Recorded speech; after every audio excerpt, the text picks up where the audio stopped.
Hey everyone, this is Ruben from Camila the 68 Cougar. Again, show you guys a little bit about Sound Shield. I wanted to take this little small segment to make a comparison.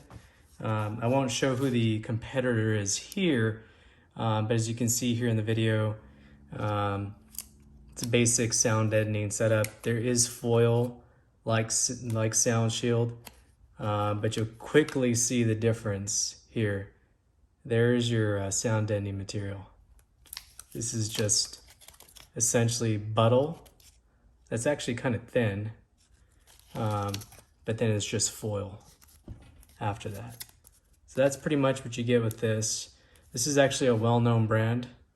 I won't say the name of it, but just want to show you guys a comparison between Sound Shield and one of their competitors. Take a look at the difference there. Huge difference.